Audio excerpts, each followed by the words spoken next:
Committee. I'd like to welcome members and remind you that tonight's meeting is being live streamed. Firstly, I'd like to welcome Anita O'Malley to her first corporate governance meeting. Anita's the Head of Democratic Services and Monitoring Officer, so welcome. Before we start, I'd like to propose we move agenda item 10 in front of agenda item 9, purely because that item contains some restricted content and it would make logical sense to kill the live stream when we come to discuss that. Is everybody happy with that? Yeah? Okay, thank you. Right, apologies. We've got any apologies for absence? Yes, Chair, we've got apologies from Councillors Burke and Jennings. Thank you. Let's go on to agenda item 1, minutes of the previous meeting. Are you all in agreement that I sign the minutes of the meeting of the committee held on the 18th of June 2025? Am I happy with that? Councillor Taylor. Yeah, just one little question is, it seems on looking at the minutes, it seems that Councillor Gray is a superstar. He asked questions. The rest of it was from the committee. So is there any chance we can change that to actually who asked the questions?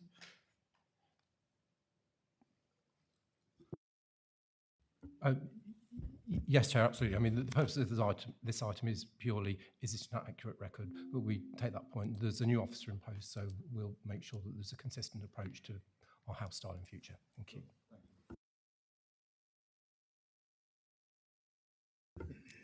Councillor Hodgson-Jones. Thank you, Chairman. My understanding is that it is normal practice for committee reports not to indicate names of the councillors who actually ask questions. So therefore, I think this would be an error that there is actual reference to an individual councillor asking a question, and it's perhaps better if the minutes were adjusted to delete the reference to Councillor Gray, if he doesn't object.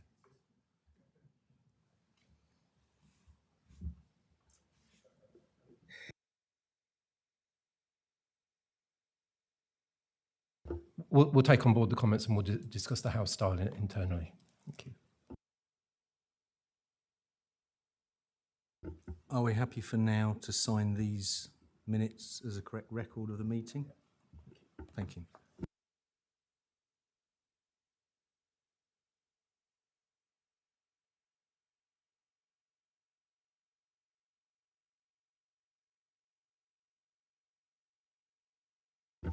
Thank you. Let's move on to agenda item 2, members' interests. Do members have any interest to declare in relation to any agenda items this evening? No, thank you. On to agenda item 3, update on the Code of Conduct and Register of Disclosable Pecuniary Interests. I believe Lisa's taken this one. Wherever Lisa's gone. There you are. Thank you, Chair. Members will be familiar with the standard format of this report. You get this on an annual basis. So as a committee, you'll recall that you're responsible for maintaining high standards of conduct in terms of members of the district council and also town and parish councils, and also in monitoring the code of conduct. So this is just the annual report updating members on details of parishes in terms of their signing up to the code of conduct, and also the position in relation to DPI's disclosable pecuniary interests. So it's got the current position in relation to both matters. The appendices are up to date. Well, they were as up to date as what was published, but again, it's a movable feast, as you can appreciate. As soon as we publish, inevitably we get resignations on a fairly regular basis from towns and parishes. So again, the up-to-date record is attached. So I'm happy to take any questions from members. Are there any questions from members? Councillor Wells. Thank you, Chair. Just note with satisfaction that the number of outstanding disclosable pecuniary interests last year was 14 and this year it's 4, so that seems to be a positive move. Thank you. Thank you, Chair. If I may, I can't take any credit for that. I would have to credit, Simon Rees is an absolute star in terms of badgering, in the most politest way, in terms of town and parish councils and making sure that we've got an up-to-date record. So, thank you. I think badgering is the best way to do it. Councillor Hodgson-Jones. Yeah, just want to note that this is for district councils, parish councils and town councils. The CPCA has recently introduced DPI declarations for CPCA members, but there is no uniformity amongst the, well, let me repeat that. It's a new process that has only just been implemented, and I just question why it's necessary for an individual to fill in different forms for different sections of their responsibilities, purely since nobody is a member of the CPCA other than if they're appointed by the district, and therefore I just wondered if the Democratic Service Officer could explain why a different form was required at the CPCA and why they couldn't just simply take the district declaration. It's a fair point, Lisa. Through you, Chair, the combined authorities is a separate legal body. So there's a requirement for those members appointed as members that sit as part of this constituent authorities. There's a requirement. It's not a new form. Since the inception of the combined authority, all of those members that were appointed to as constituent members were all required to complete a DPI. So if I understand your response correctly, they're just not as diligent about it as other councils, probably a reflection on the CPCA itself. I'll make no comment on that, Chair. Thank you. Councillor Gray. Two quick points, if I may. I noticed that through the vacancies, in addition to their own local difficulty that we're going through, but Wood Walton still seems to be in a position where it's not corporate. I wondered if you could comment on how much longer that's going to go on for, because obviously, as we will discover in the next item, we have some responsibility for parish councils. The other point was that two councils have decided to adopt their own code. What responsibility do we have for making sure that their code is a suitable code, if any? I'll take the first one first. In relation to Councillor Gray was referring to two parish councils that are in Corot at the moment. Councillor Gray will be familiar of Catworth Parish Council that is in Corot at the moment, so he's been appointed as a temporary parish councillor. Hopefully to be resolved tomorrow when there's a parish council election for Catworth for 5 vacancies. So Wood Walton Wood Walton Parish Council, we've got ongoing issues with Wood Walton going back a number of years. Members will be familiar, I think that we've raised it in the past. Again, we've got 3 of our councillors have been appointed as temporary parish councillors to enable the parish councils to still function. There are still ongoing issues in terms of they have advertised the vacancies in terms of published the statutory notices. There is still it's a small parish. There's still the ongoing difficulties in terms of encouraging members of the electorate to step forward. So coupled with the fact that they've also the clerk has since resigned as well, really. So again another issue. We have I've proactively in the past. Contacted the neighbouring parishes in terms of, in light of reference of the next item, in terms of community governance reviews, in terms of whether anybody would be interested in terms of supporting them from that process. There wasn't anything forthcoming from those parishes, so you can't force that on them. It's got to be an agreed process. So again, a few things. Certainly, the members of the members of the district council have been appointed as temporary parish councillors are very, very proactive. Certainly, we've got one in the audience at the moment. Councillor Mickleborough is one of the co-opted temporary parish councillors. So there isn't an immediate solution. The solution, in as much as the district council is supporting, in as much as they are supporting them to enable the parish council to function. But because it's a small parish, the difficulty is trying to get people to step up to those roles. I haven't got an answer. You had a second question as well in terms of the code, didn't you? So. Yeah, yes. So, I mean, on that one there, is like deparishing an option?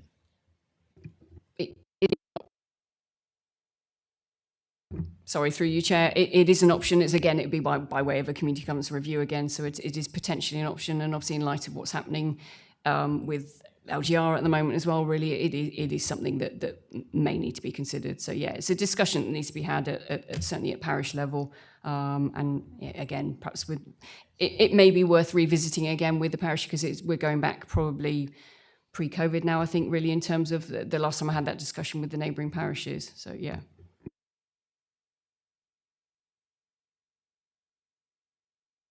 Do you mind using your microphone? Yeah, sorry, I'll repeat the question that Councillor Gray said in terms of the question in relation to the two parishes that have adopted their own code. Again, they're entitled to do that, and they're allowed to do that in terms of adopting their own.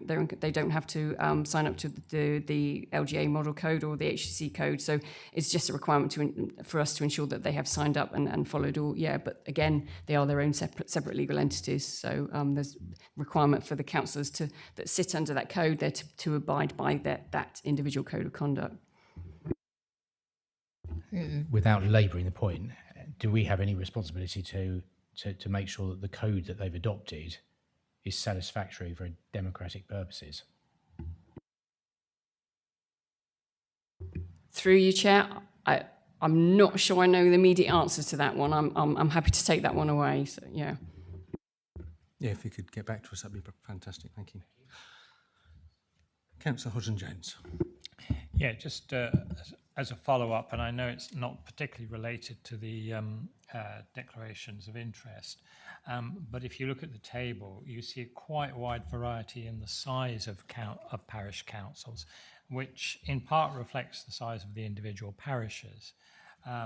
But I do wonder whether in the context of the local government review, which might push down more powers to parish councils and more influence for parish councils in the future, what process, if any, there is for reviewing the status of parish councils, given how small so many of them are, and whether it would actually be beneficial to the parishes as well as to the district, as well as to the residents, if we were to look at amalgamating some of these parish councils. I know that their history is embedded in civil parishes going back centuries, but the reality is that there is no consistency here in either the size of the parishes or the number of parishioners that are represented by an individual parish council. And some parishes have lots of parish councillors and some have very few. And there is no direct correlation that I can see at per skim between the size of the parishes and the size of the parish council. Through you, Chair. We did undertake a full parish review some years ago. I'm looking to the councillor to my left, who was certainly a councillor at the time. So it was a full parish review, and we did look at, we corrected some anomalous boundaries, and we also looked at the ratio of councillors to electorate as well. There is no set ratio in terms of, we adopted a local ratio in terms of that. So certainly there were recommendations put forward.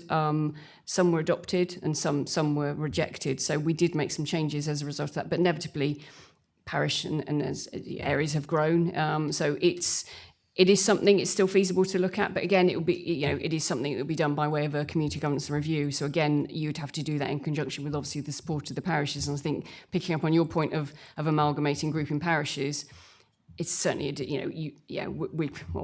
without prejudging the next item, you've got a situation where you've got two parishes that don't disagree with it, are not in agreement with the proposals. So if we're going to move this forward, it's a big exercise and certainly something we will have to probably do with LGR going forward. Thank you for that. I imagine it's something we'll have to do after LGR rather than before. Thank you. In the interest of keeping on schedule, I propose we move on to the next item. So the recommendation was to consider the comment on the report, which I think was more than done. So we'll move on to agenda item 4, the Community Governance Review, Glatton and Conington Parishes Consultation Response. This is over to you, Lisa. Thank you. Yeah, thank you, Chair. Again, I think all members will be familiar with the history to this one, but I will take you through it in terms of reminding what's happened in terms of the process. We were approached by Glatton Parish Council in April last year in terms of asking for a proposal to change the boundaries of Conington and the boundaries of Glatton. So you will recall, those of you present at the meeting on the 25th of September, that you declined that request to instigate a CGR, Community Governance Review, because there was that opposition in terms of the two parishes. So as a result, a petition was submitted by Glatton Parish Council, and that came back to you this earlier on in the year. So that resulted in a full public consultation in accordance with the terms of reference that you agreed at that meeting. So the results of the public consultation are attached as the appendices to the report. So they've been summarised in appendices C and D. I've just included appendices A and B, just a reminder about the areas that are being under consideration, the Glatton Parish area and the Conington Parish area.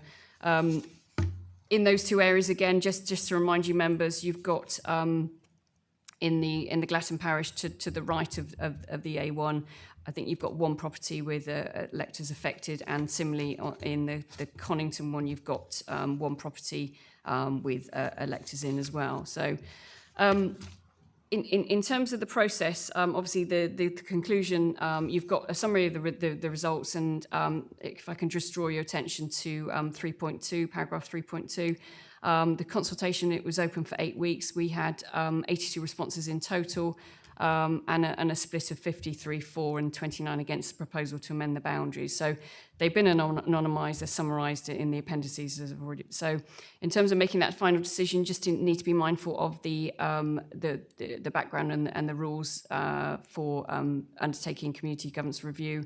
So you need to take account of the impact of community governance arrangements on community cohesion, and in terms of making sure that if you are making any changes, to making sure that you're giving due consideration to certainly the guidance, and also making sure that if you are proposing any amendments, that potentially boundaries are easily identifiable. So, and I think, if I may, Chair, I know that members may have received email from representation from Glatton Parish Council, I think, and I think that there is reference in that email to the neighbourhood plan. And again, I think we had this discussion at a previous meeting, and I think I just want to draw your attention to the fact that this is not a relevant consideration as part of the CGR process. I don't want to get into the neighbourhood plan process, but in terms of designation of a neighbourhood plan area, it's not dependent on, it doesn't have to follow civil parish boundaries. It can be designated as a wider area. So that isn't a matter for consideration. So in terms of the decision-making process, just draw your attention back to the recommendations, is for members to consider and to certainly discuss and debate the item, and based on the feedback to the consultation, and then with the proposal and recommendations with evidence and a reasoning behind your recommendation. So again, happy to take any questions. Thank you, Lisa. Are there any questions relating to this item? I'm sure there may be many. Let's go. Councillor Gray. Just a question. I think I know the answer to this, but so that we're clear before we start, is there any reason why we should either, is there any sort of legal reason, in your opinion, as to why we should not fall on one of those two recommendations that are in front of us? No, through you, Chair. Ultimately, the CGR process has been undertaken in accordance with the guidance. It is a correct and legal process, and ultimately we need a decision tonight in terms of, and hence the reason how it's been presented to you in terms of the recommendations. I'm not proposing for or against, really. So it is a matter for members to debate and reach a conclusion. Councillor Hodson-Jones. Yes, I'm just trying to understand, because there's no reference here to the economic impact of the proposed change, and although obviously in the interests of anonymity, the respondents have been anonymized, I do wonder whether if there's only one property affected or one or two properties affected in each of the two parts, whether there had been responses from the properties that are impacted by the change.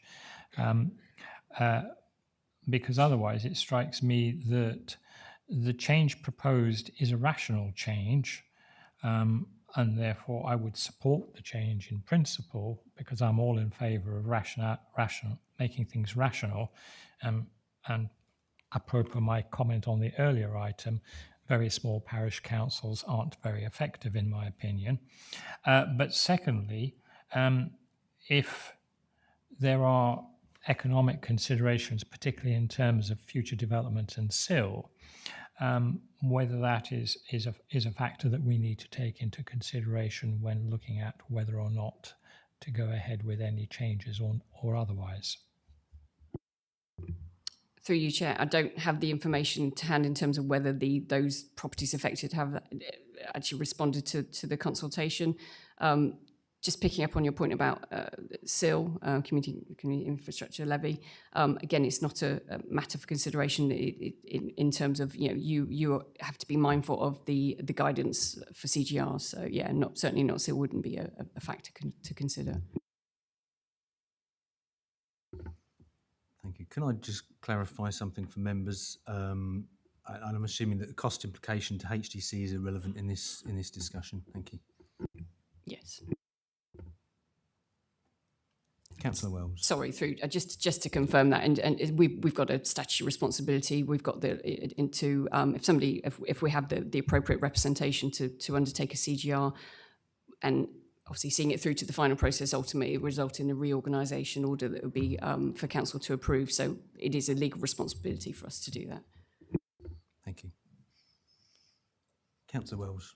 Thank you, Chair. I don't have any side in this, and I believe neither does Councillor Hodgson-Jones, but just pointing out that they has been pointed out by, I think, Coynton Parish Council that the issue of a council which actually straddles the A1 as a highway is not unique to this scenario. There are plenty of other councils which also straddle the highway. So we need to bear in mind that, I think, you're making our decision. Thank you.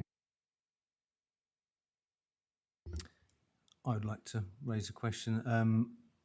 Reading the legislation that identity and interest was quoted in the legislation, which I do think perhaps could be relevant considering the historic significance of Conington Round Hill to Conington residents of part of Conington, and obviously making that the change would sort of break that link. And I also think the logic of reorganising the two parishes by the road would be a logical move, but as Councillor Wells said, it's quite a normal occurrence in this district.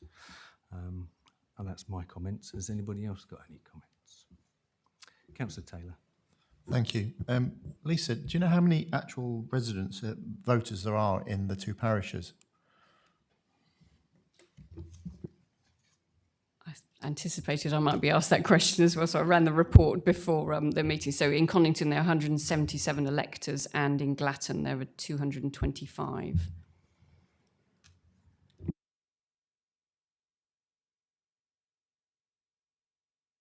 So the actual, it's not too, it didn't seem that it was that contentious for that many people to come out to actually respond to this then. Going back to what Councillor Shaw was saying about the A1 and what other people are saying, as far as I know, there's been a road splitting these two parishes since Roman times, so it's not a new thing. The A1, the old Great North Road, has been there for quite a while. However, I do take the point. It does seem sensible from the from what they've proposed. it does seem that it's actually it's polarised, that most of the people from Conington don't want it, and most of the people from Glatton do want it. Although it was interesting to note there was 3 people from Glatton who didn't want it, but none other way around. So yeah, it's a hard one. This very hard decision. So, but I think I'm minded in favour of it as well. Councillor Wells. There was another aspect which was raised, I think, possibly in the follow-up from Glatton Parish Council, which referred to a watercourse which I think it was said originated in Conington Parish, but actually flows into Glatton Parish, and that there had been flooding in Glatton Parish, and there was a sort of suggestion that if Glatton had the whole catchment within their parish, they might be able to better manage that watercourse. I don't know how much weight that has, or even if it's pertinent to this debate. Through you, Chair. I think it's a matter for consideration. I think there was a number of things that certainly I referred to an email earlier from Glatton Parish, and flooding was certainly mentioned. But I think I'm sitting on the fence. I'm deliberately, obviously, not going to give you a steer either way. From a flooding perspective, I mean, parishes you would expect to work together, multi-agency as well, really as well. So I mean, it's. I think the other thing I just want to throw into the mix as well really is to give to consideration to we've still got a situation where we've got 2 parishes that are not in agreement in terms of the proposal. I think going back to Councillor Hodgson-Jones at this point earlier, when we move probably post LGR now in terms of reviewing parishes and considering that, there would be, to move things forward, you would hope there would be an agreement on all sides, really, to put forward a reorganisation order. But that's not to say that it can't happen. You just need to give consideration and reasons as to why you might want to make that change. Thank you. Councillor Gray. Yeah, it's a tricky one. Sort of being not only a big C Conservative, but also a small C Conservative. I have a lot of sympathy for historic boundaries that go back many, many years. But I think we have to, the thing that is weighing on my mind is I think we have to think about what is the purpose of the parish council. And to me, if I think about the parish councils that I represent, the things that really matter to parish councils generally that gets the most exercised are things to do with planning, they're things to do with roads, they're things to do with community, the structure of the community build, the built infrastructure that sort of sits there. And consequently, it would seem rather odd that immediately to the south of where Glatton is at this particular point in time, and very clearly we're seeing the growth of Sawtry going forward, there is a wedge in there that doesn't belong to Glatton Parish Council. It belongs to a neighbouring parish council. And to me, it seems sort of it just doesn't seem logical when the most contentious issue is likely to be to do with development going forward. Things like historic sites, and I take the point about the Conington Round Hill, are protected anyway. They're not going to disappear. They're not going to not be called Conington just because they're in a different parish council. But it does strike me that Glatton is going to be unduly affected, whereas clearly Conington is going to be much less affected and perhaps less invested in responding to any planning application that comes forward. I take the point about the A1 is clearly an awful lot bigger than it was in Roman times. It's a lot bigger than it was when I was a kid. You could travel from one side to the other and you could probably cross it on foot. That's now clearly not possible any longer. That is a clear division. So I'll conclude by picking out Mr. P's comment. There's lots of P's, aren't there? A resident of Glatton who said, according to our own terms, HDC's terms of reference, we will endeavour to select boundaries that are likely to remain easily identifiable and consider that parishes should reflect distinctive, recognisable communities of interest. And clearly, if any development were to take place and we didn't, in that portion that is currently Conington, it would be very odd that you had a community that was represented by two different parishes, in my personal opinion. So I think I am in favour of rationalisation. I think this just gives us a tiny glimpse of the problems that Lisa has outlined around any form of reorganisation of parish councils. People are very invested in what they consider to be very historic parish council boundaries, even if they only date back to 1893. People like them, they identify with them, and we will really struggle. But I think one of the jobs that we have at this upper tier is to look at things in a slightly more cohesive and coherent fashion going forward. So I would be in favour of amending the boundaries. Thank you, Councillor Gray. Councillor Hodgson-Jones. Yes, I'd just like to make a small point. Relates to the A1. And if you look carefully at the maps, residents of Conington who live to the east of the A1 and wish to visit the parts of Conington to the west of the A1 can only do so by leaving Conington Parish and going into Glatton Parish and then coming out of Glatton Parish again. Whereas currently residents of Glatton Parish who live to the east of the A1 can travel to the western parts of Glatton west of the A1 without leaving the parish. So the opposition from Conington to and their attachment to the parts of Conington Parish west of the A1 may have historic reasons, but in terms of a cohesive community, I don't see how you can have a cohesive community which is not, although it's coterminous in terms of geography, is not physically accessible from within one part of the community to the other. And I think that is, to me, the most rational reason for going ahead with the review. Thank you. My only other observation, I was quite surprised at the low numbers of responses, considering the interest in both parishes. I was quite surprised, and I apologise because I missed the figures you gave earlier, Lisa, but I calculated it as 482 combined residents, which was only a response rate of 17%, which I thought was pretty poor. Yeah, so I'm going to go out on a limb here based on the sort of what I perceive to be the opinion of the panel. So I'm going to propose that we recommend to the Council the drafting of the reorganisation of community governance order for the amendment of the parish boundaries between the parishes of Glatton and Conington. I wondered if I had a seconder. And if we have a vote for those in favour, please. 1, 2, 3, 4. And any against? And any abstentions? Thank you. So that's carried. So the recommendation B is no longer valid. So it's been passed. Is probably the wrong word. So we'll move on to agenda item 5, the anti-fraud, bribery and corruption strategy.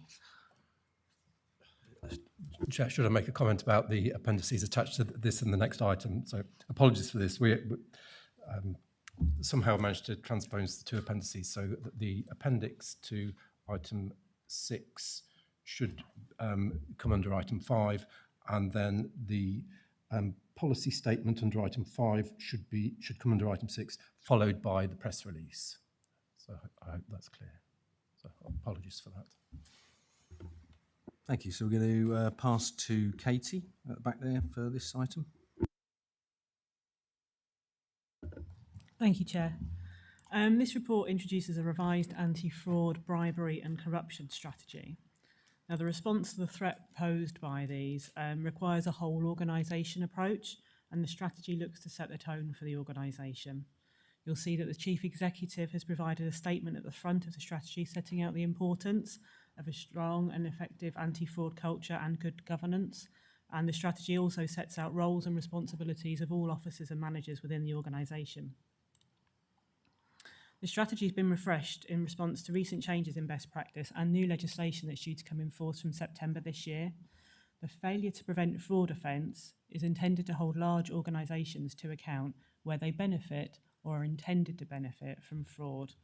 This aligns with the offence of failure to prevent bribery, which has been in place for some 10 years. Now, we need to be clear, this wouldn't come into play where the council's a victim of fraud. So some of the high-profile cases that have hit the news earlier in the year where unscrupulous individuals may have stolen money from their employer, that's not what this offence is about. There needs to be a benefit to the organisation or an intention to benefit the organisation for this offence to be into play. Now, the guidance we have from central government on this goes on to state that the organisation may have a defence if it can demonstrate that it has reasonable preventative measures in place, and these measures are listed at point 217 of the strategy. An assessment's been carried out of the council's position in relation to these, which has resulted in the creation of an action plan, which you can see in Appendix A, so page 10 of the strategy. Approval of the strategy and action plan is now sought from the Corporate Governance Committee, and happy to answer any questions that you might have. Thank you. And do we have any questions?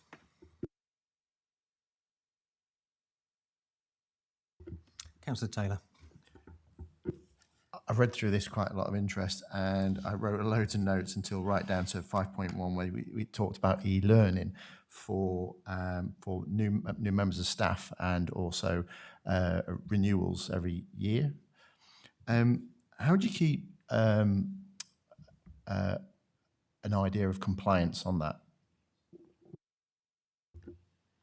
So we would expect to keep records. As part of the council's e-learning system that we have in place already, we can see all staff officers of when they've completed training and when it becomes overdue. And we'll be following that same process of making sure that all officers have completed the training annually.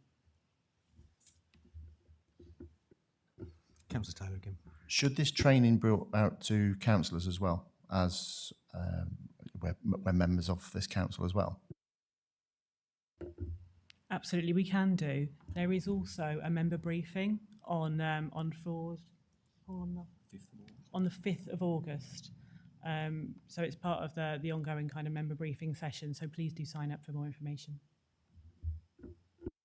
Can I just ask, has an invite gone out for that training at all? Do we know?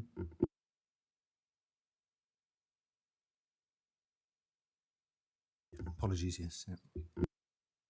Yeah. Any more questions? Councillor Wells. Thank you, Chair. The new challenge of failure to prevent fraud sounds quite scary in a way, as far as, you know, it's a sin of omission, if you like, by not doing something has happened. But do you feel that the council has got any risks that pertain to that specifically as a new thing to have to deal with? It's quite a difficult one to think of a relevant scenario here, because as I mentioned, there needs to be an intention to benefit the organisation or an actual benefit. One of the scenarios that we have come up with is perhaps if the organisation were to bid for funding, for grant funding, and perhaps the application that the details are elaborated on or over-elaborated on in order to make the application seem more favourable. Potentially that could be a fraud that benefits the organisation. So as part of the action plan, you'll see that what we've considered that we need to undertake is a full fraud risk assessment with this in mind as well. So that's due to be carried out over the coming months to make sure that the organisation recognises where those opportunities may sit across all of the services and then can put in place appropriate mitigations. Thank you. Anyone else? No? Thank you. Thank you for your report. So the recommendation is to comment on the content of the report, which has been done. So we'll move. No, it's to approve. Oh, do apologise. I've skipped to the wrong agenda item. Right, yes, sorry. The recommendation is to approve the anti-fraud and bribery and corruption strategy 25 to 28 and associated action plan. My apologies. If I could have a show of hands for those in favour. 1, 2, 3, 4, 5. Thank you. And now we'll move on to agenda item 6. The review of the fraud investigation activity 2024-25. We're back to Katie on this one, so go for it. Thank you, Chair. So the corporate fraud team undertakes investigations from a range of sources in its efforts to prevent, detect and investigate fraudulent activities. Some of these are proactive in nature, such as our participation in data matching exercises like the National Fraud Initiative and more locally the Cambridgeshire Counter Fraud Initiative. And other investigations are more reactive and stem from referrals coming into the team from both internal and external sources. So further details of the work that is carried out by the team is shown within the report, and a table showing the outcomes that were achieved in 24-25 are shown at point 4.2 in the report. Now you'll see that the team have achieved some really strong results through the year, and I'd particularly like to draw your attention to the case referenced at 4.5 to 4.8, where the team was successful in bringing forward a prosecution against an individual who had exploited the Homes for Ukraine scheme. It should be noted that we believe this to be the first prosecution of its kind in the country, and a press release detailing the case can be found in Appendix B. As part of the annual activity report, the corporate fraud team must also provide an update to the Corporate Governance Committee on any use of covert surveillance, as required by the Council's Covert Surveillance Policy under the Regulation of Investigatory Powers Act. I can confirm that there's been no relevant activity to report in 24-25. However, I can update that since the last time we came before the committee, all relevant officers have received updated training on the use of RIPA, and the look and feel of the policy has been refreshed to aid compliance and transparency. And you'll find a copy of that policy in Appendix A. Would welcome any comments from the committee. Thank you, Katie. I have a question, if that's okay. Looking at the statistics on table 4.2, obviously we've processed 1,119 NFI cases. I noted that somewhere else in the report it mentioned that we were passed around 6,000 or 12,000 cases over 2 years, which would equate to 6,000 in a year. How do we prioritise those? Do we prioritise those based on value, or is it prioritised on the ability to prove a case? Do you see what I'm getting at? Absolutely. The National Fraud Initiative is a national scheme where local authorities are required to provide certain data sets for matching. When we get those results back, they are already scored by high, medium and low, and so that's the way that we approach them. Thank you. Do we have any other comments? Councillor Taylor. Thank you. Katie, it's quite a good number to the value that we're getting back. I've got a few questions. So in 3.6, it says that there was 12,367 cases to be reviewed. How long would it take to review that many? That's my first point. And could AI help with that? The next one would be, you also get ad hoc referrals. Do they correspond with some of the 12,000 cases that you get to review? And if not, if you get some that aren't part of those review cases, is that review process effective? That's part one.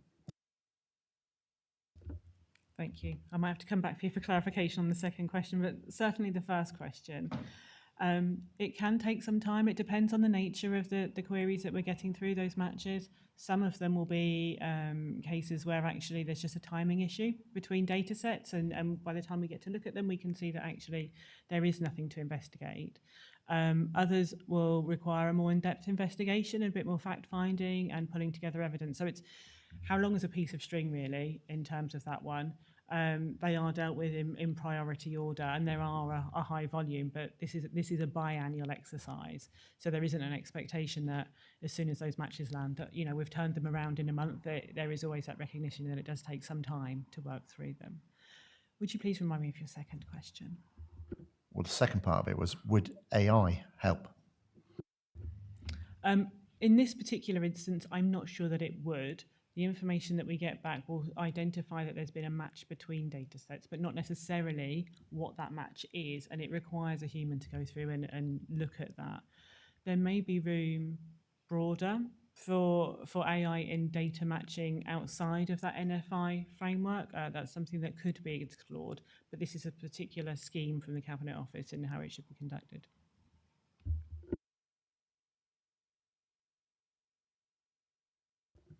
And my next question really is the Cambridgeshire Fraud Initiative. As we're going through this local government review, could we urge the leaders in to continue that this partnership work and it carries on, irrespective of what the makeup of our councils will be? Thank you. Yes, absolutely. It's a really good bit of work with benefits for everybody. At the moment, it's done in conjunction with the County Council and all 5 districts. Peterborough aren't currently involved in that process. However, we do have regular communications with them as well. And we're all really keen that that does continue. Thank you.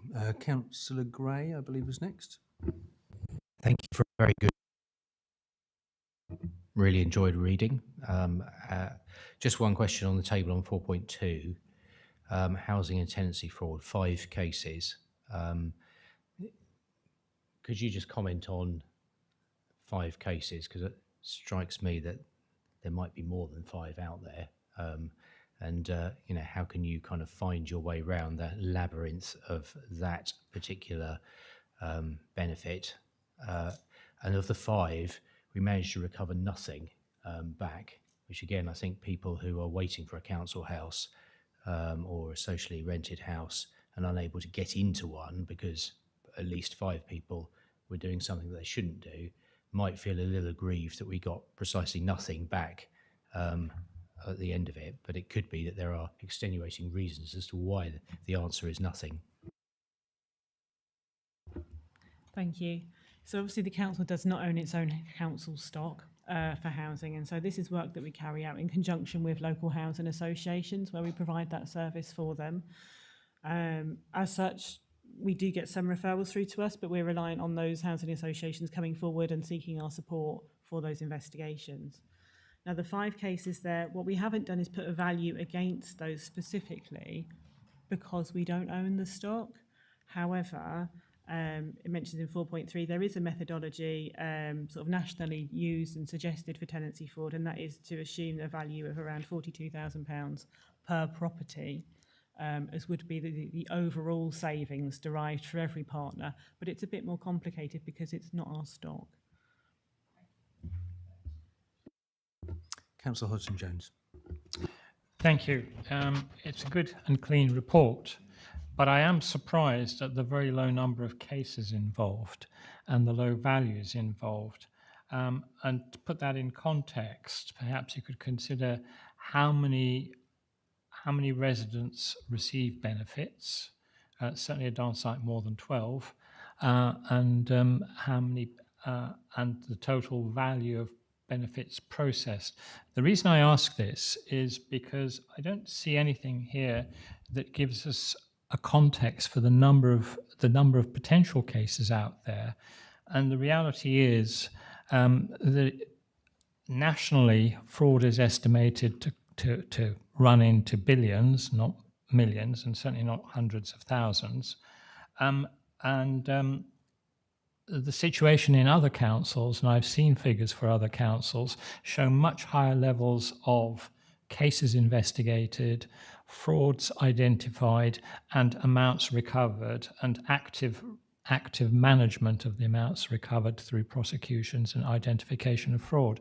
So I just wanted to know whether there has been any attempt to compare these figures with figures for comparable authorities, and what actions could perhaps be taken to increase the number of referrals.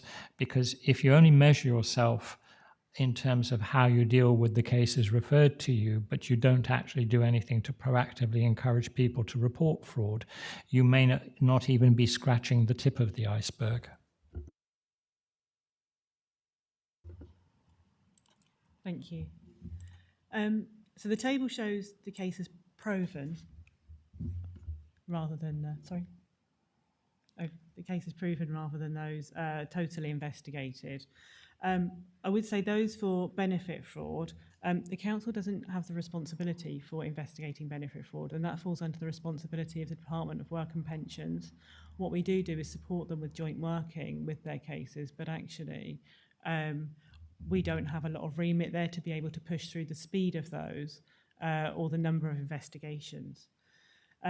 We do obviously promote referrals. We've recently updated our webpage, both internally and externally, to make sure that we capture all the frauds that we will investigate and encourage referrals through. And we do get a high number of referrals through, although a lot of those are for benefit fraud, which we do then need to pass on to the DWP. Thank you. And do you monitor how many cases you receive for internal fraud? Because there's no mention here of internal fraud, frauds against the council by council officers or employees, because this refers to these are basically frauds by residents making fraudulent claims for benefits or discounts. But there's nothing here about contract fraud. You've got one other fraud, but that actually is in relation to a grant scheme, not to contracts or anything. And I wonder whether there is any methodology in place to actually capture such cases, investigate such cases, and report on them. Absolutely, we could put that in the table. Hopefully I can give you some comfort in that we haven't had any cases of internal fraud being committed against the council that we've had to investigate in this period, but it's certainly a feature that we could add into future reports just to give that confirmation. Thank you. I'd be very pleased to have a report that tells me that the staff and employees of this council are entirely honest and that unlike any other government organisation anywhere else in the country, we have no instances of fraud. Thank you. Sort of following on from Councillor Hodgson-Jones's comment regarding the number of cases processed, what sort of size is the fraud team? Because that would give us some sort of context.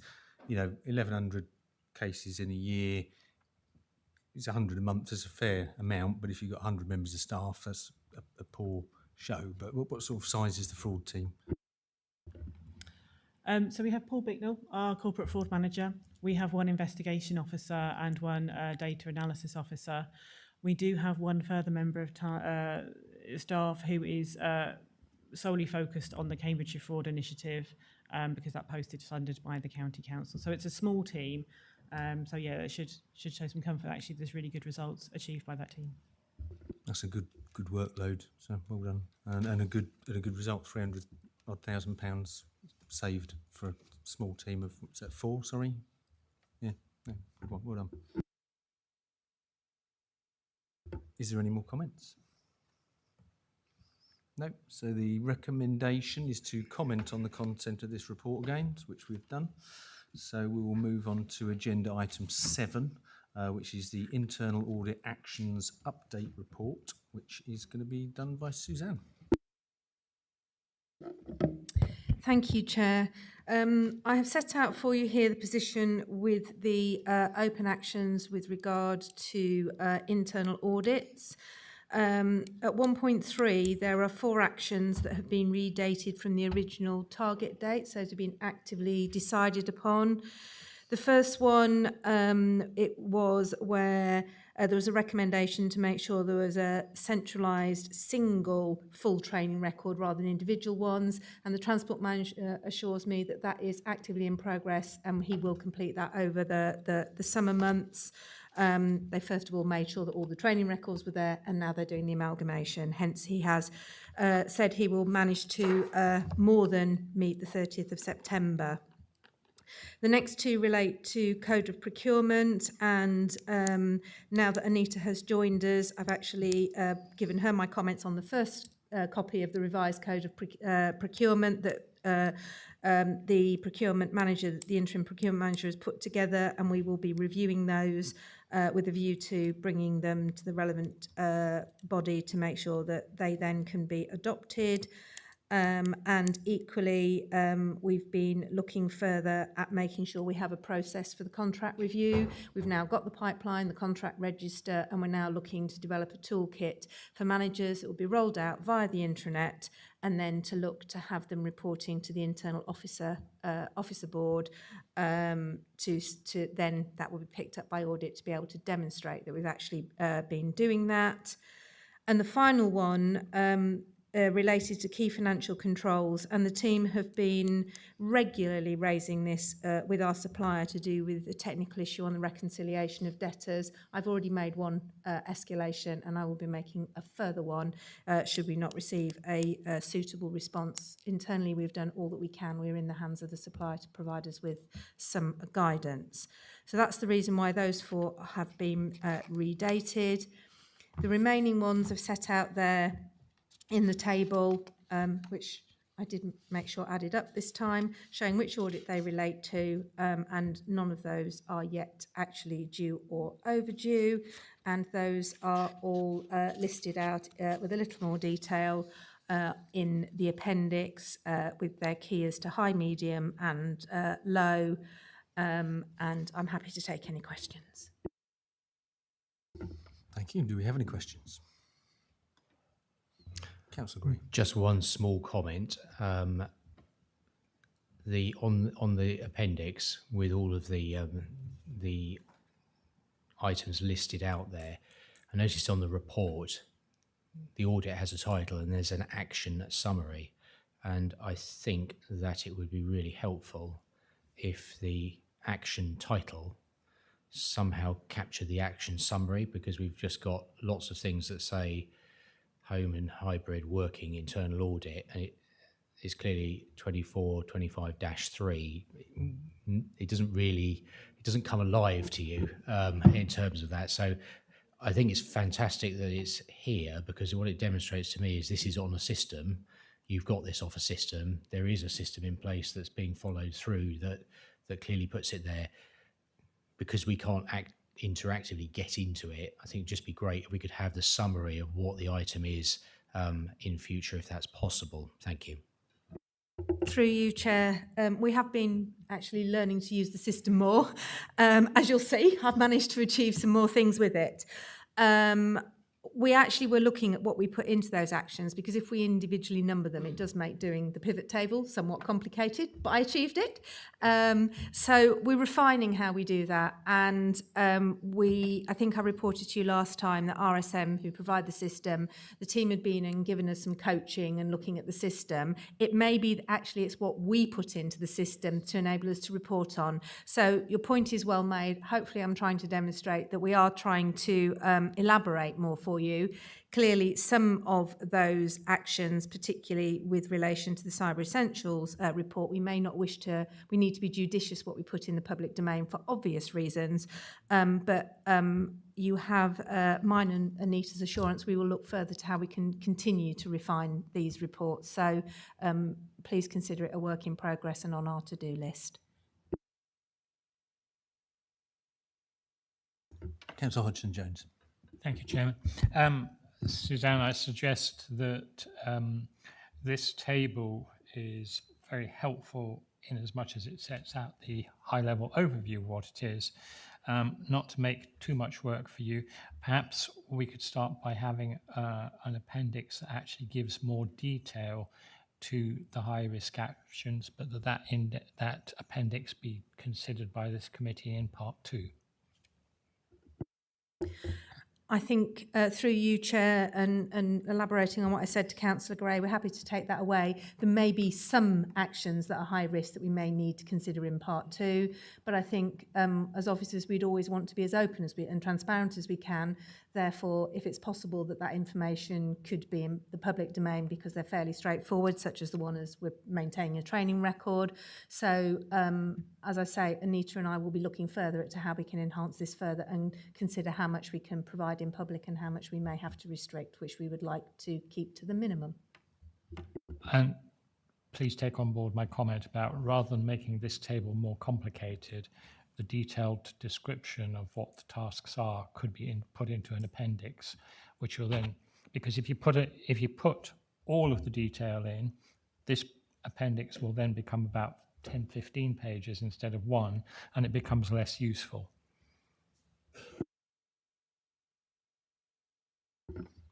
Right, whether it's possible or not, but a suggestion would be a simple link. That no, not possible. Just a thought. Possible electronically, but not in a paper for council. If I might say, I think it goes back to what was said before. It's not appropriate in a public paper to put a link to an internal system because, again, we'd have some issues with security. However, I take on board the comment, and we will have a further look at how we can do that in a way that's meaningful and helpful, rather than one that simply presents you with an unreadable pack. So please, we will look at that a bit further. Any more for any more? I think I've answered my own question on this, but on the appendix, the original target date and the revised target date, on a lot of them, they're the same date. Is that because they're in the future still? Okay, thank you. And why do we not prioritise the high ones instead of? So, for instance, Cyber Essentials 1 is low, but target date is the December 25. Yet later on, they've got high ones, which are April 26. Why do we not prioritise those high risk ones? I think what you need to bear in mind is that the date is not attributed to the highness or the lowness or the level of it. That's the nature of how important the action is. Some actions will be a small piece of work, and so you can put a shorter date on them, because actually why wait a long time if it's something you can do quickly? So we take account of, we do prioritise them, but we also take account of the amount of work that's required or the amount of timeline, or if it links to anything else. So when the manager proposes an implementation date, I can promise you internal audit would say you're taking too long over that. Actually, it's more urgent than that. But there is a level of discussion. If it, for example, requires implementation of a new process or a system or a policy through a different process, that's why the time not all high actions are done within, say, a week or a month or anything like that. We have to have be cognizant of the effort. And also if there's any decision making involved, because clearly there is a process. So that's how we determine the dates. Anybody else? No. So in summary, I think there's a lot of work gone in there, and it's improving every meeting. So thank you, Suzanne. So the recommendation is to comment on and note the current position regarding actions arising from the internal audit reports. Job done. So let's move on to agenda item 8, the corporate risk register. This is back to you, Suzanne. Thank you. Thank you, Chair. This report at the last meeting, when the last time the risk register was brought to you, I was particularly asked to take back corporate risk 11 and corporate risk 19. Both of those have been reviewed in terms of the wording and climate change looking added insofar as it relates to the council's policies and obligations to the district. I think the point was made to us, we can't solve everything ourselves. We should focus on what's pertinent to this district. And in relation to the risks relating to local government reorganisation, I was rightfully challenged that the likelihood of reorganisation occurring was pretty much there with us. However, you'll see from the appendix, actually, as I explained, again, I have provided the risk description this time, which I hope is helpful. It was the failure to effectively plan for local government reorganisation rather than it occurring itself. So hopefully that has added some clarity, and those have been taken back. None of the risk scores per se have actually changed overall, so I haven't given you a map that shows anything has moved or reporting that to you in the narrative paper. What I have shown in the appendices, and again, we are still learning with this system, and this system is designed to provide real-time information rather than necessarily slipping reports out, producing all the reports. So on the table, it shows you the inherent priority, residual, and the target of where ultimately It would be good if we could put everything in, all the control actions in place to achieve that level. And each of those is also set out on a risk maps, the numbers coordinating to the numbers of the corporate risk register. It is still completely dynamic. What I would say in relation to local government reorganisation is that we have, as I reported last time, actually held the workshop. It was on the morning of the last committee, and we've got the first draft of what that risk looks like in terms of for the organisation, and those will form the control actions against that. That may be one that we bring back for a deep dive at the next meeting, for example, as we suggested, we might bring some of them back. It would seem a pertinent one, given the timing. So I'm happy to take any comments and questions. Thank you. Do we have any comments or questions? Councillor Gray. Thank you, Chair. Firstly, thank you very much for the hard work that's gone into this. I know a lot of thought goes into what inherent residual and targets are, and the scoring mechanism that goes behind there. I think if Councillor Jennings were here, he would probably say this better than I would, because I think he would want to. I think he's been sort of pressing for what's moved between one quarter and the next, and unless I'm missing it, I tried to sort of pick my way through the report. It wasn't instantly obvious to me that maybe nothing's moved, and that's the answer.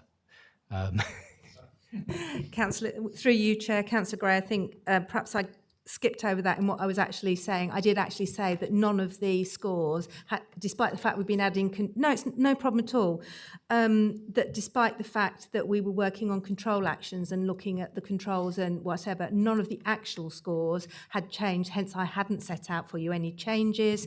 I absolutely agree, and in the event that anything had changed, I would write that into the narrative and say what had changed and why it had changed. Perhaps next time I'll write explicitly if they're not. So no, not at all. Apologies for that, but I can confirm that none of the actual scores have changed. The work has been put in around looking at control actions, and in particular, we've taken a particular emphasis on corporate risk 19, relating to what would happen if we weren't preparing for that correctly, and the impact on the continued business as usual, which clearly doing the two is quite important. Thank you. Councillor Hodgson-Jones. Thank you.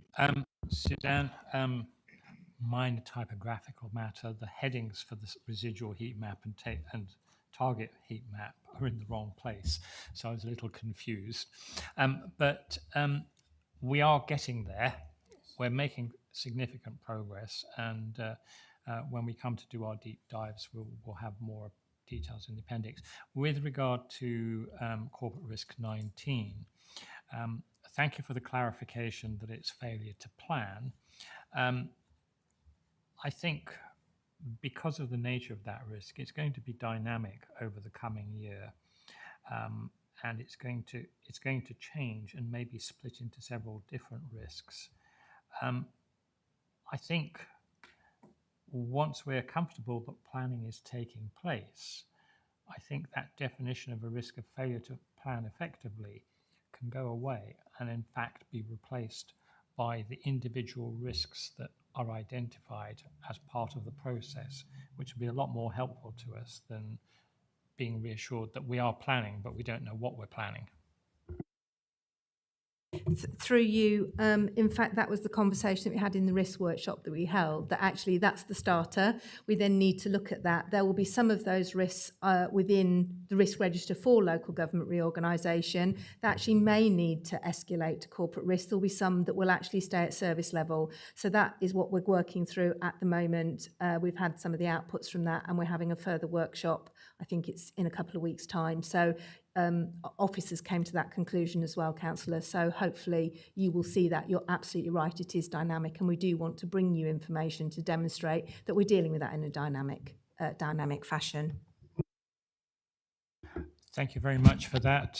That is appreciated. And where it is purely service level issues, obviously that is something that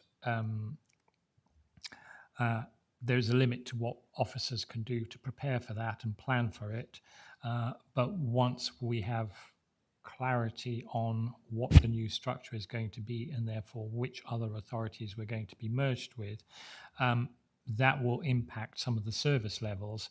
But at the moment, the key risks are going to be at the senior management and at the structural and strategic level. And that's the part that I think we need to think about in the next 6 to 12 months. Just trying to think, we're only 18 months away now from the shadow authority elections, and only 30 months away from actual implementation.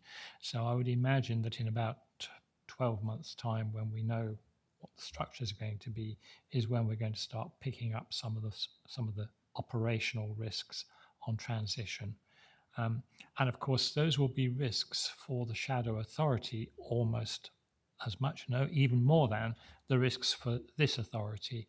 And therefore, what I would expect to see is something about the strategic transition of how we manage ensuring that risks that we've identified are understood and taken on board by the shadow authority in due course. Thank you for that. I think you must have our conversations at CLT bugged, because that's exactly where our thought process is as well. So I think that's helpful that we are aligned in that regard. If I may just add one other piece of information which wasn't available at the time of writing this report. We have actually advertised for our risk officer internally. As you know, we've been using external support up to now, and there are candidates being invited through to interview next week. We don't know what the outcome of those will be, but clearly that will also help us with driving this further into the organisation as well. So I wanted to give you that update too. Thank you, Suzanne. Any more? No, thank you. Let's move on. So this is where we've switched agenda item. So as advised earlier in the meeting, we're going to move the agenda item 10 next, which is the Corporate Governance Committee Progress Report, which I believe Tony is in charge of. Yes, Chair, thank you. This is quite a short report. So the first item, Anita's now with the council, so that will remain on there for now. Second item, the Constitution Review Working Group has met. They're quite keen to bring some recommendations back to this committee's next meeting, and that is the purpose of setting the date of the 4th of September, so that some things can start to come through to this committee. The third item, if you're happy with the level of information that's been included in that report, then that item can come off this report. Thank you. Anybody got any questions or comments relating to that? No, thank you. So moving on to agenda item 9, and it's just a reminder that if any members have any questions regarding Appendix 2, it is a restricted item, so if you wish to do so, if you could let me know, and we can close the session and end the live stream. And I believe Alistair Foster over the back there, who's our representative from RSM this evening, is taking this one. Thank you. So, yeah, I'll talk you through the internal audit progress report. You'll note this includes some further detail around the high priority actions that we've identified from the audits. So hopefully the committee's happy with that level of detail. In terms of key messages, I would report, obviously we were here in June, so this report covers progress made since that meeting 3 weeks ago. As we agreed, the high-level findings from the cyber review will be covered in part 2. But what I can report is the remainder of the 24-25 internal audit plan that we were commissioned to deliver has been delivered in full, and all work has been finalised. From 25-26, the other report on the agenda or aspects of it is for recruitment and retention. We provided a partial assurance, identifying 1 high priority action, 6 medium and 1 low, all of which agreed with management. And the aim of the audit was to look at sort of end-to-end recruitment and retention processes. The key highlights I'll just outline. So we had a high priority action that related to update and review the recruitment policy. and aligning it with other guidance. So we just noted that was last reviewed in 2014. We've also mentioned that there wasn't a retention policy or guidance in that area. We found some poor record keeping in terms of shortlists and interview assessment forms that weren't retained. And we also noted there was a low completion rate for exit interviews. I will add that obviously in terms of coming to the opinion, we looked at recruitment checks, and so things like references, CVs, right to work, DBS check, and then authorisation of vacancies and job descriptions. They were all fine. Happy to take any questions on that element, or I would just add perhaps that we've got 5 pieces of work that are in progress currently, so it looks like September will be a busy meeting.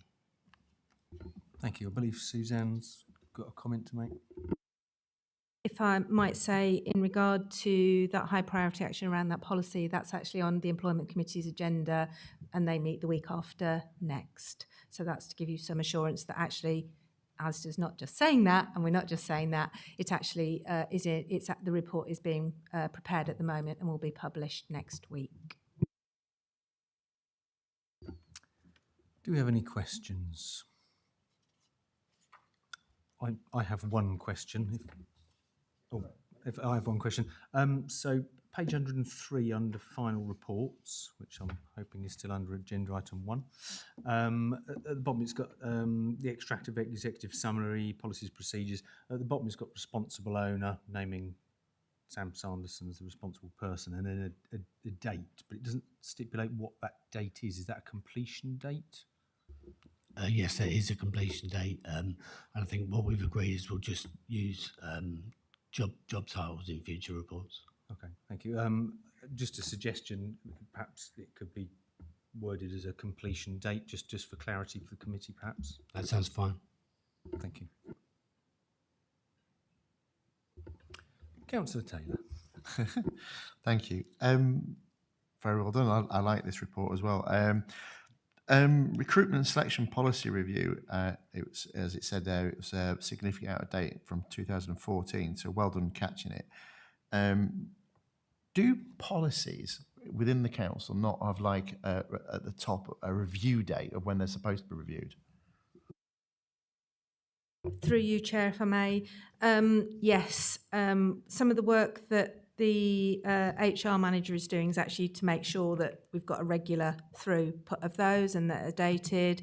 And Anita and I have already discussed that for some of the other policies, actually the 4 risk, 4 action, it's called GRC Insight system, actually has a module called 4 policy. And we do intend to have them all on there such that then the system will notify the person who owns them, the officer that owns them, that actually a policy is coming up for review. So actually that's something we've already put into our work programme to make sure that they are reviewed on time, and that actually more importantly that they're dated, they've been reviewed on time, because occasionally policies are updated and tweaked but maybe the date isn't. So we're actually trying to put in place a process to catch that and use a tool to help us to prompt us in advance rather than catch them when they've expired or become overdue. Supplementary to that. So it doesn't, like I've got policies where I work, and on the top of the title it says review date on that. Is it not explicit on the policy itself rather than being part of a software that it'll tell you when it's up for date? Yes, it is on there, but actually what we want to do is put a belt and braces position in as well, that as well as having the date on there saying that the intended next review date will be, say for example, 2 years, or if something material changes, because if a legislation comes along, it's good practice to review it, and you don't always have advance notice of that. But what we also want to do is effectively have a register of them and have a proactive approach to make sure that we're not allowing that date to go. So we're trying to do both things, have it on the policy, but rather than someone have to go back and manually look at each one, have a tool that does effectively a calendar reminder that in advance you need to look at that policy and check whether anything needs to change, as well as being cognizant of any new legislation and does it impact on any of our policies, a bit like we heard earlier with the one we're bringing in around anti-fraud, because the rule, the legislation and the obligations have changed. So trying to do both. Councillor Gray.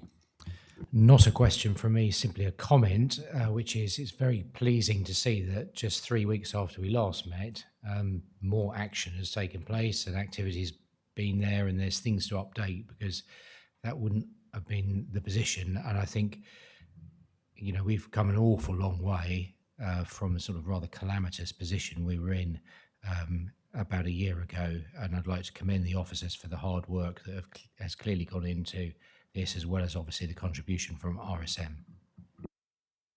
Thank you. Suzanne? Through you, Chair, may I say thank you very much for that. I might also say that a lot of service manager are actually putting a lot of effort in as well to enable that to happen.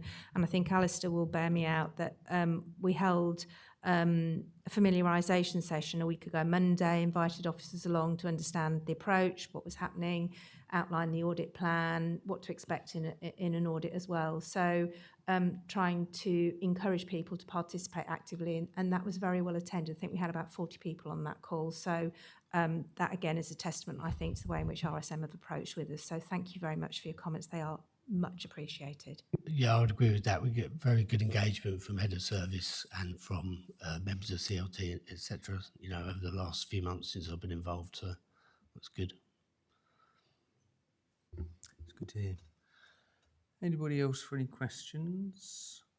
Be it for item Appendix 1. Does anybody have any questions relating to Appendix 2? You do. Okay. So I will propose to resolve that the public be excluded from the meeting because a business to be transacted contains exempt information relating to the financial or business affairs of any particular person, including the authority that holding that information. If we could cut the live stream. Oh, sorry, I do apologise. All those in favour? Thank you. Can we cut the live stream?